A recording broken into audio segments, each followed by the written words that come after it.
The Path to Sainthood. 온전한 성도가 되는 길. 구승훈, 예수 그리스도 후기 성도 교회. 오늘날 세상이 점점 혼탁하고 어렵다는 것은 우리 모두가 잘 알고 있습니다. 제가 청년 시절이었던 약 30여 년 전에는 오늘날과 같이 어렵지 않았습니다. 그때는 사회적으로나 정치적으로 경제적으로 모두 희망에 찬 시기였습니다. 하지만 오늘날은 우리가 속한 교회 공동체조차도 어려움을 느끼는 시대가 되었습니다. 왜 그럴까요? 닐 A. 맥스웰 장로님께서 다음과 같이 말씀하셨습니다.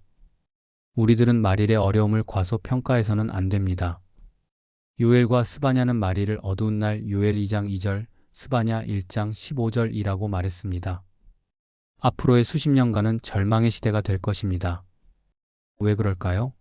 그것은 모로나이가 말한 것과 같이 절망은 죄악에서 오기 때문입니다. 모로나이 10장 22절 참조 죄악이 커지면 커질수록 절망도 커질 것입니다. 그리고 전반적으로 회개를 하지 않으면 복음의 기쁨을 맛본 사람들을 제외하고는 모두가 깊은 절망을 느끼게 될 것입니다. 닐 A. 맥스웰, 기운을 내, 리아호나 1983년 1월호 백족. 이 세상이 점점 사악해지고 사람들이 죄악에 빠지기 때문에 희망이 없는 시대가 된 것입니다. 사람들의 죄악이 무르익기 때문에 절망에 빠지는 것입니다. 오직 복음의 기쁨을 맛본 성도들을 제외하고 모두가 깊은 절망을 느끼게 될 것이기 때문입니다. 스테이크 대회를 준비하면서 스테이크 회장단으로부터 토요 총회 주제로 온전한 성도가 되는 길이라는 주제를 받았습니다. 이 주제에 대해 생각하면서 젊은 시절 있었던 저의 한 경험이 떠올랐습니다. 제가 결혼한 지 얼마 되지 않아 아내가 첫 아이를 임신하여 배가 불렀을 무렵의 일입니다. 다니던 설계 사무실을 그만두겠다고 사표를 내고 한 건설회사에 취직하기로 결정하였습니다. 면접할 때 그 건설회사의 사장님이 저에게 이렇게 질문했습니다. 먼저 근무하던 곳에서 월급을 얼마를 받았습니까? 그 순간 저는 갑자기 무엇에 씌웠는지 그만 월급을 10만 원 정도 더 받는 것으로 거짓말을 하고 말았습니다. 아무런 거리낌 없이 대화가 끝났고 저는 먼저 회사에서 퇴사 처리된 후 새로운 회사에 입사할 날만을 기다리고 있었습니다. 며칠 뒤 그 건설회사 사장님으로부터 잠깐 보자고 연락이 왔고 만난 자리에서 그분은 이렇게 말씀하셨습니다. 자네를 채용하려고 했지만 실망했네. 자네가 먼저 근무했던 회사의 소장님을 만났고 대화를 나누다가 자네의 월급이 얼마인지 이야기가 나왔네.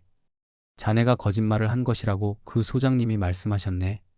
새로운 직장에서 더 나은 급여를 받으려는 마음에서 그랬다는 것을 나는 이해하지만 내가 만약 자네를 채용한다면 그 소장님이 우리 회사에 일을 주지 않을 것이며 회사가 앞으로 곤경에 처하도록 자신이 지닌 영향력을 행사하겠다고 나를 거의 반위협했네. 자네와의 약속을 지키고 싶지만 미안하게 됐네. 그 순간 저는 자신이 누구인지 깨달았습니다. 후기 성도로서 너무나도 부끄러웠습니다. 저의 욕심이 그런 상황을 만든 것입니다. 그 사장님의 말씀을 들으며 저는 쥐구멍이라도 있다면 들어가고 싶을 정도로 심히 부끄러웠습니다. 잠시 뒤 저는 그 사장님에게 이렇게 말했습니다. 사장님께서 저를 채용하여 이 회사가 불이익을 당하게 되는 것을 저는 원치 않습니다. 오늘 이 일을 계기로 정직하게 생활해야 한다는 큰 교훈을 배웠습니다. 저를 염려해 주셔서 감사합니다. 아직 젊음으로 어디에서 무슨 일을 하든지 잘할 수 있으리라 생각합니다. 이제 이 시간 이후로 다시는 그런 거짓된 언행을 하지 않도록 하겠습니다. 안녕히 계십시오. 이와 비슷하게 말씀드리고 인사하고 돌아서서 막 그 회사 문 밖으로 나가려는데 그 사장님이 저를 다시 부르셨습니다. 그리고 자리에 앉도록 한 뒤 이렇게 말씀하시는 것이었습니다. 그만하면 됐네. 그러한 마음가짐이면 자네는 성공할 수 있을 것이네. 내가 그 소장님에게 해코지를 당하거나 불이익을 입는 한이 있더라도 자네를 채용하겠네. 젊은이로서 한때 그런 실수도 할 수 있는 것이지. 그 순간 갑자기 저의 눈에 눈물이 핑 돌면서 마음속으로 밀려오는 두 가지 감정이 있었습니다. 하나는 저를 용서해준 그 사장님에 대한 고마움과 앞으로 절대로 어떤 불이익을 당한다 할지라도 어떤 상황에서도 그 어느 누구에게도 다시는 거짓말을 하지 않겠다는 강한 결심이었습니다. 그 회사가 저의 마지막 직장이었습니다. 약 3년 정도 근무하는 동안 보답하는 마음으로 그 회사에서 제가 얼마나 부지런히 일을 했을지 여러분은 짐작하실 수 있을 것입니다. 그 회사에 있는 동안 배운 기술이 지금의 저의 직업과 사업을 만들어 주었습니다. 회사를 그만둔 뒤 저의 개인 사업을 시작할 때 회사 이름을 아내와 상의하여 공명건축이라고 지었습니다. 이는 아내가 붙여준 이름입니다. 공명은 공명정대의 약자이며 정직하게 사업하겠다는 저의 결심의 표현입니다. 제갈 공명처럼 지혜로운 자가 되겠다는 소망의 표현입니다. 지난 21년간 사업을 하면서 저는 편법이나 불법을 사용하지 않고 단 한 푼의 돈도 속이지 않고 세금을 내왔으며 거래 관계에서 정직하게 행해왔습니다. 그리고 사람들과 여러 회사들로부터 제 스스로 과분하다고 여길 정도로 큰 신뢰와 신임을 받아왔습니다. 그때의 그 결심은 24년이 지난 지금도 제게 영향을 미치고 있습니다. 누구나 살면서 조금만 정직하지 않은 방법을 택하면 금전적인 이익이 올 수 있는 순간을 경험하게 됩니다. 그러한 순간마다 저는 그때의 그 결심이 떠올랐고 항상 정직한 방법을 선택할 수 있었습니다. 저에게 그렇게까지 오랫동안 영향을 미치고 있는 그 결심이 왜 이렇게 지속되는 것일까요? 이제 24년의 세월이 흐른 지금 저는 그때의 일을 떠올리면서 만약 그때 제가 사장님께 정직하게 생활하겠다고 말씀드리고 나가려던 순간 그 사장님이 저를 붙잡지 않고 그대로 나갔다면 그때 제가 했던 그 결심이 얼마나 지속되었을까 생각해 보았습니다. 작심삼일? 아마도 다른 직장에 가서 똑같은 거짓말을 또 하지 않았을까요? 그렇다면 무엇이 달랐길래 그때 두 번째 사장님과의 대화에서 그분의 용서에 감동하며 내린 두 번째 결심에 어떤 것이 있었길래 나에게 이토록 영향을 주는 것일까 생각해 보았습니다. 몰몬경 모로나이의 마지막 권고의 말씀은 모로나이서 10장에 나와 있습니다. 참으로 그리스도에게로 나와 그의 안에서 온전하게 되고 모든 경건하지 아니한 것을 거부하라. 너희가 만일 모든 경건하지 아니한 것을 거부하고 너희의 능력과 생각과 힘을 다하여 하나님을 사랑할 것 같으면 그러면 그의 은혜가 너희에게 족하니 그의 은혜로 너희가 그리스도 안에서 온전하게 될지라.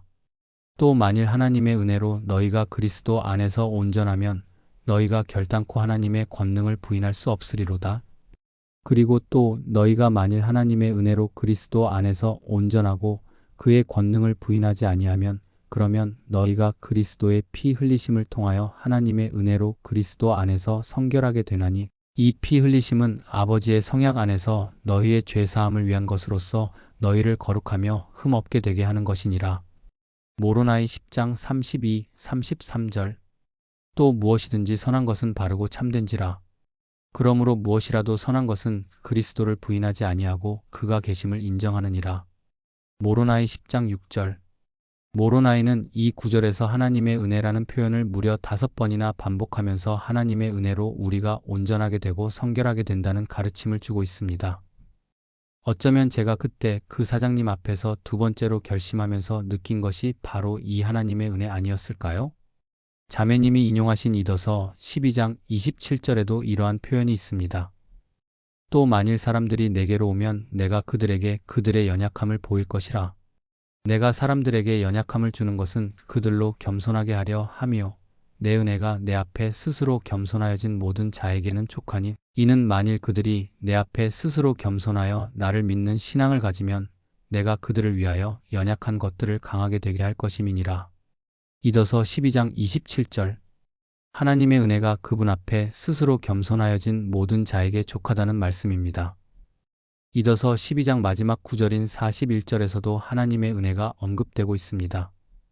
이제 내가 너희에게 권하고자 하노니 선지자들과 사도들이 기록한 이 예수를 구하여 아버지 하나님의 은혜와 또한 주 예수 그리스도와 이들을 증거하시는 성신이 영원토록 너희 안에 계시며 또 거하시게 하라. 아멘. 이더서 12장 41절. 우리가 기도할 때 늘 간구하는 성신 이외에도 예수 그리스도 자신이 우리 안에 거하실 수 있는데 이를 교리적으로는 두 번째 보혜사라고 합니다. 첫 번째 보혜사는 바로 성신입니다. 이외에도 모로나이는 아버지 하나님의 은혜가 영원토록 너희 안에 계시며 또 거하시게 하라고 권고하고 있습니다. 디토드 크리스토퍼슨 장로님께서 이렇게 말씀하셨습니다. 무엇보다도 여러분은 그리스도의 사랑으로 가득 차기 위해 기도해야 합니다. 이러한 사랑은 마음의 힘을 다하여 그것을 구하는 예수 그리스도의 참된 제자들에게 주어집니다. 이 사랑은 생명나무의 열매입니다. 그리고 이것을 맛보는 것은 여러분의 계심에 있어서 주요한 부분입니다. 아주 약간이나마 자신에 대한 구주의 사랑을 느끼고 나면 여러분은 안전함을 느낄 것이며 그분과 하나님 아버지에 대한 사랑이 여러분 가운데 자라게 될 것이기 때문입니다. 여러분은 마음속으로 이 거룩하신 분들이 여러분에게 요구하시는 바를 행하고 싶어 할 것입니다. 디토드 크리스토퍼슨 장로 2016 FSY 참가자 지침서 69쪽 칭찬을 받으면 더욱 열심히 하고자 하는 경향이 우리 자녀들에게 있습니다. 그러나 칭찬은 일방적으로 줄 수도 있는 것입니다. 은혜는 그렇지 않은 것 같습니다. 은혜를 받기 위해서는 우리의 노력이 필요한 것 같습니다. 마치 올림픽 메달을 따려고 노력하는 선수들이 노력하지 않으면 메달을 딸 수 없듯이 하나님의 은혜는 노력하는 자에게 주어지는 것입니다. 물론 하나님의 사랑은 무조건적으로 누구에게나 주어집니다. 그러나 은혜는 그렇지 않습니다. 하나님의 은혜가 함께할 때 우리의 결심과 노력이 오래 지속되는 것 같습니다. 개신교인들이 은혜로 구원받는다고 주장하고 우리는 행함으로 구원받는다고 주장하는 것일까요? 니파이는 이렇게 말했습니다. 이는 우리가 할 수 있는 모든 것 후에 우리가 구원받는 것이 은혜에 의한 것임을 우리가 알미라. 니파이 후서 25장 23절 은혜에 의해 구원받기 위해 우리가 할 수 있는 모든 것을 행해야 하는 것입니다. 경전 안내서에서는 은혜를 다음과 같이 설명하고 있습니다. 남자와 여자가 이 생에서 축복을 얻고 또 그들이 신앙을 행사하고 회개하고 또 계명을 지키기 위해 그들의 최선의 노력을 행한 이후에 영생 및 승영을 얻는 것을 가능하게 하는 하나님에게서 오는 힘. 그러한 신성한 도움 또는 힘은 하나님의 자비와 사랑을 통하여 주어진다. 하나님의 계명을 지키고 회개하는 모든 자에게 이러한 은혜가 주어지는 것입니다. 고대에는 사람들이 여호와를 경배하고 그분의 축복을 구하려고 할 때 종종 선물을 가져갔습니다. 예를 들면 성전에 갈 때는 희생 제물을 가져가 제단에 놓았습니다. 주님의 속죄와 부활이 있은 후 구주께서는 더는 동물의 번제를 받지 않겠다고 말씀하셨습니다. 오늘날 주님께서 받아들이시는 선물 곧 제물은 상한 마음과 통회하는 심령입니다. 계심의 축복을 구할 때 여러분은 주님께 상한 마음, 곧 회개와 통회하는 심령, 곧 순종을 선물로 드려야 합니다. 사실상 이것은 여러분 자신, 즉 현재의 여러분과 앞으로의 여러분이라는 선물입니다. 디토드 크리스토퍼슨, 너는 돌이킨 후에 리아오나 2004년 5월호 10일 12쪽 우리가 주님께 드릴 수 있는 제물 곧 선물은 오직 상한 마음과 통회하는 심령으로 드리는 회개입니다. 또 오늘 회장님께서 말씀하신 순종 또한 선물이 될 것입니다. 내일 8월 20일은 몬슨 회장님의 89세 생일이 되는 날입니다. 지금부터 약 8년 전 2008년 8월 21일 81세 생일 2008년 1월 27일 교회 회장의 직분을 승계한 이후 첫 번째 생일 때 처치뉴스 기자가 다음과 같이 몬슨 회장님께 질문을 했다고 합니다. 전 세계의 회원들이 몬슨 회장님께 드릴 수 있는 이상적인 선물이 있다면 무엇이 있을까요? 주저없이 몬슨 회장님은 이렇게 말했습니다. 그날의 누군가를 위해, 즉 그 남성과 그 여성의 삶을 더 좋게 만들 수 있는 무엇인가를 행하십시오. 어려움에 처했거나 혹은 질병에 걸렸거나 혹은 외로움에 빠져 있는 사람들을 찾으십시오. 그리고 그들을 위해 무엇인가를 행하십시오. 그것이 바로 내가 요청하는 선물입니다. 몬슨 회장님은 또한 이렇게 요청하셨습니다. 계명을 지키고 구주를 따르십시오.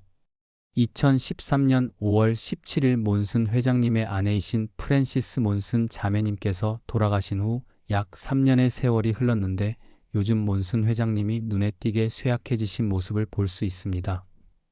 오늘날 우리의 살아계신 선지자께서 우리에게 요청하신 그분의 생일 선물은 어려움에 처한 사람들을 돌보고 계명을 지키며 구주를 따르라는 권고입니다.